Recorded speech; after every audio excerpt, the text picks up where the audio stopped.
tayo ng ginisang bagoong isda tapos pati hotdog. Isang hotdog lang kabayan. Maraming kanin. Biryani rice. Biryani rice ang kabayan. Gawa tayo ng biryani rice. Ginisang bagoong upo. Ginisang bagoong. Yan buhay ng kabayan.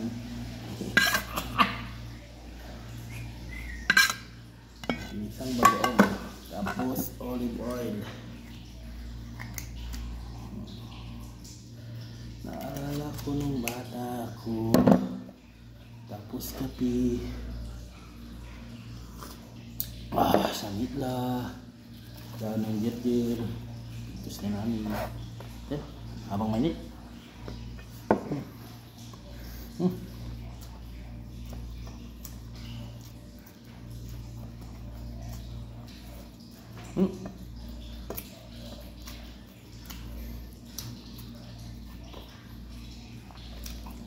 Buhay abroad.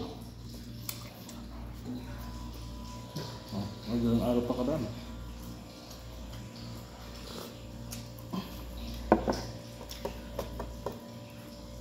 May nakuha na naman tayo ng kabayan. Project. Janitor. Housekeeping. Kaya maglilinis. Kargador. Kargador. Delivery man. Nakalaga na yung repair mate. Damo tayo man trabaho yung action. Construction nga ba?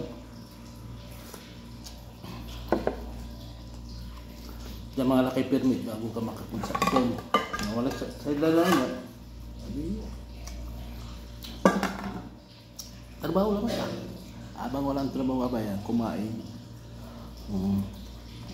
Walang sideline.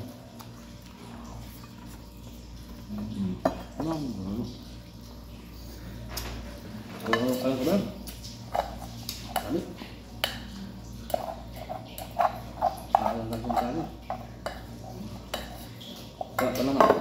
Baginis ang bagong isda.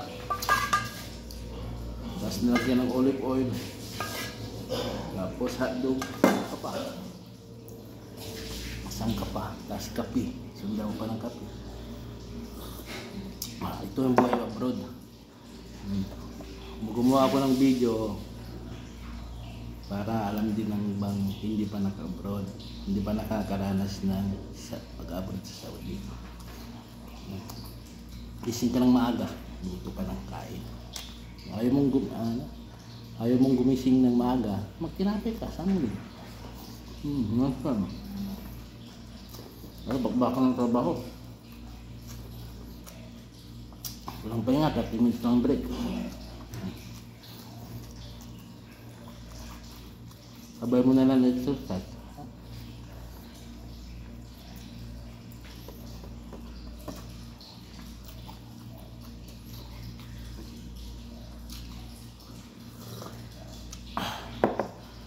Construction naman si kabayan. Mga Latini permit.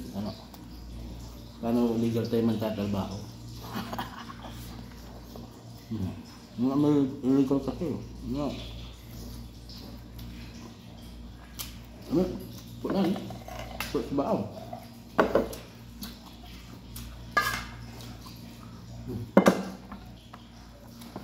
Yaray rami balong ko. Baka nani.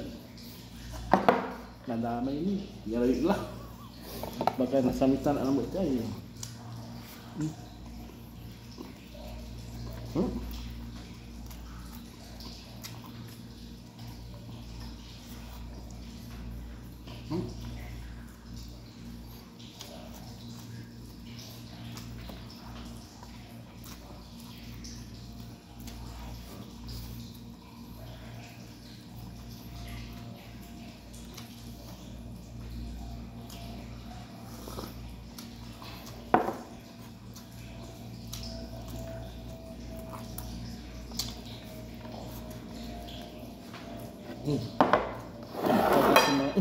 Pagkat mga bangkay, buko.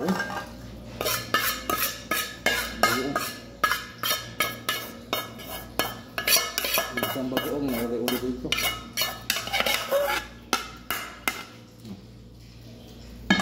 Bye-bye. Magkano naman sa balontan. Biryani rice with hotdog. Salamat. Kupitan. Kulang ito sa kisubo.